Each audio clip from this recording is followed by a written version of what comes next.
kembali Bapak Ibu Saudari-saudara, umat beriman yang terkasih dalam Tuhan, para pendengar setia Renungan Mutiara Pagi dimanapun Anda berada.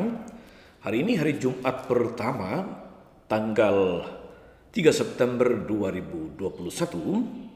Salam Agus CSR mengajak kita bersama dengan gereja merayakan seorang kudus, Santo Gregorius Agung, seorang uskup dan pujangga gereja.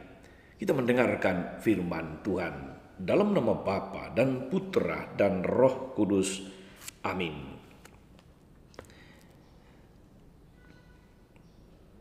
Sekali peristiwa, orang-orang Farisi dan ahli-ahli Taurat berkata kepada Yesus, murid-murid Yohanes sering berpuasa dan sembahyang. Demikian juga murid-murid orang Farisi. Tetapi murid-muridmu makan dan minum. Yesus menjawab, dapatkah sahabat mempelai laki-laki disuruh berpuasa selagi mempelai itu bersama mereka? Tapi akan datang waktunya mempelai diambil dari mereka, pada waktu itulah mereka akan berpuasa. Yesus mengatakan juga suatu perumpamaan kepada mereka, tiada seorang pun mengoyakkan secari kain dari baju yang baru untuk ditambalkan pada baju tua. Sebab jika demikian, yang baru itu pun akan koyak. Apalagi kain penambal yang dikoyakkan dari baju baru tidak akan cocok pada baju yang tua. Demikian juga tiada seorang pun mengisikan anggur baru ke dalam kantong kulit yang tua. Sebab jika demikian, anggur baru itu akan mengoyakkan kantong tua itu. Lalu anggur itu akan terbuang dan kantong itu pun hancur. Tapi anggur yang baru harus disimpan dalam kantong yang baru pula. Dan tiada seorang pun telah minum anggur tua ingin minum anggur yang baru, sebab ia akan berkata, anggur yang tua lebih baik. Demikianlah Injil Tuhan. Bapak Ibu Saudari-saudara, umat beriman terkasih dalam Tuhan, para sahabat pendengar setia Renungan Mutiara Pagi dimanapun Anda berada. Tidak seorang pun mengoyakkan secari kain dari baju yang baru untuk ditambalkan pada baju tua. Itu kata Yesus dalam perikop Injil tadi. Baju baru menggantikan baju lama dan dipakai sesuai dengan tempatnya. Demikianlah ibaratnya saudara-saudari pembaharuan iman kita yang dilakukan oleh Yesus sejak dulu hingga saat ini. Ketika seseorang memutuskan untuk menerima Yesus, percaya Yesus, memberi diri dibaptis saudara-saudara, maka orang itu harus menerima jalan yang ditawarkan oleh Yesus Sang Penyelamat, dan menerimanya sepenuh-penuhnya, tidak separuh-separuh, tidak setengah-setengah. Artinya ketika kita menerima Kristus, kita harus menjadi orang Kristiani full-timer, tidak part-time, tidak setengah-setengah, tidak kadang-kadang.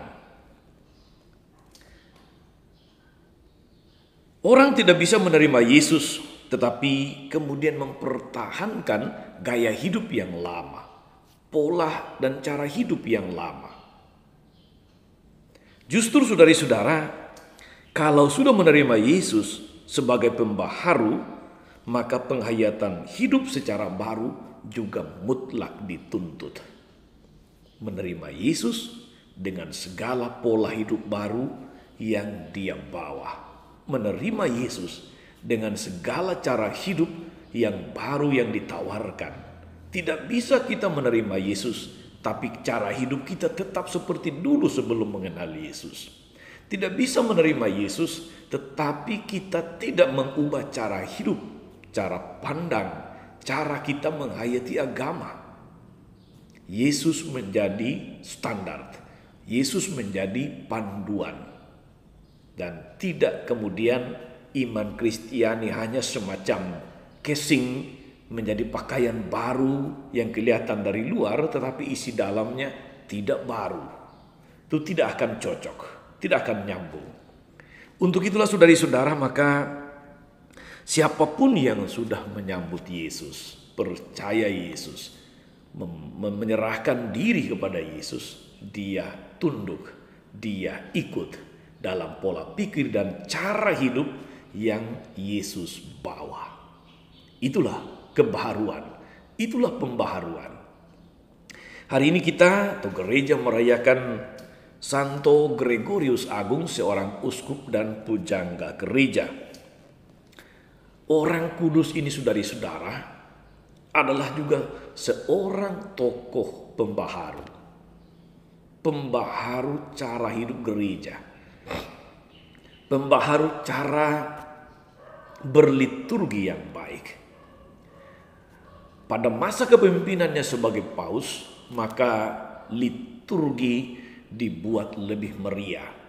Kalau kita mengenal lagu-lagu Gregorian dalam buku Madah Bakti atau buku puji syukur yang saudari-saudara pakai, ada lagu-lagu yang berbahasa Latin, itu seringkali disebut sebagai lagu-lagu Gregorian.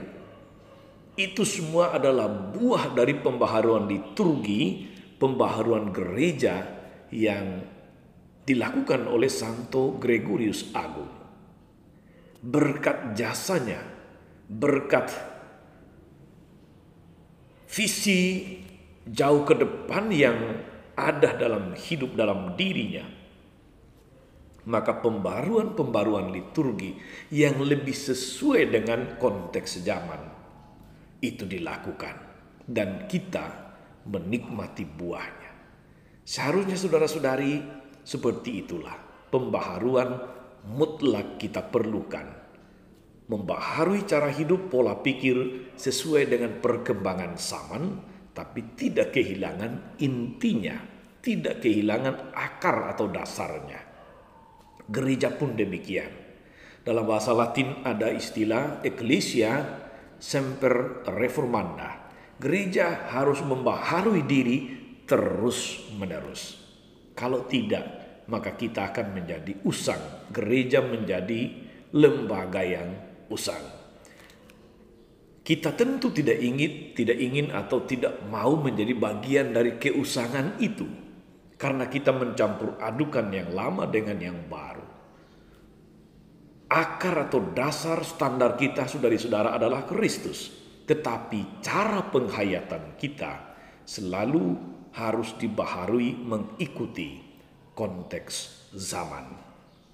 Pertanyaan yang bisa dilontarkan kepada setiap orang Kristiani, termasuk kepada Anda dan saya, saudari-saudara, ketika menerima Yesus sebagai dasar atau pilar utama dalam hidup ini, sudahkah kita meninggalkan manusia lama kita, kebiasaan-kebiasaan lama, karakter-karakter Kristiani lama yang seringkali kita pertahankan dan tidak terbuka untuk pembaharuan?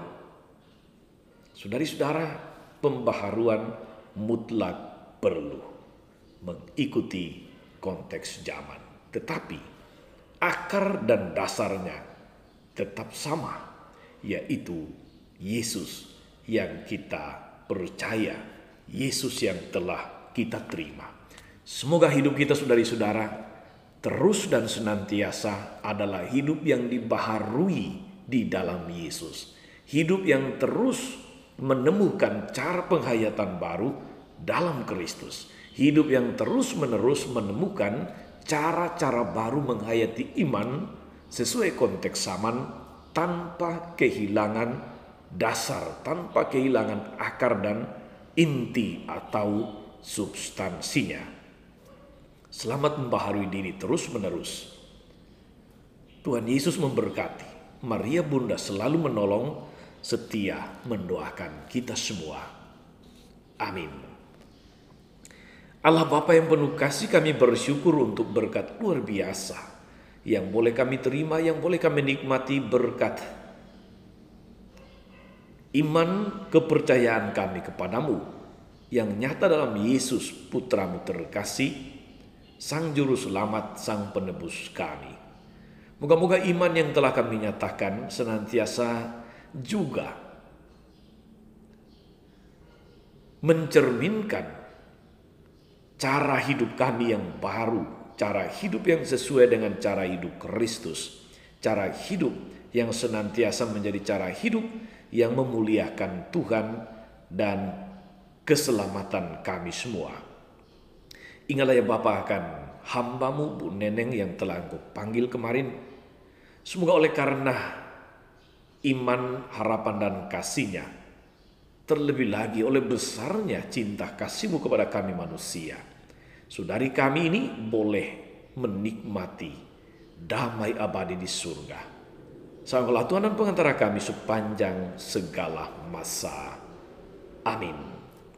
Saudari-saudara sekalian, berkat Allah turun atas saudari-saudara. Atas mereka yang kita doakan atau kita janjikan doa, mereka yang sakit dan menderita, mereka yang telah dipanggil oleh Tuhan. Segala rencana, karya dan pelayanan sepanjang hari ini, Bapa dan Putra dan Roh Kudus. Amin. Jangan lupa like, subscribe, nyalakan lonceng notifikasinya. Salam 52, Tuhan memberkati.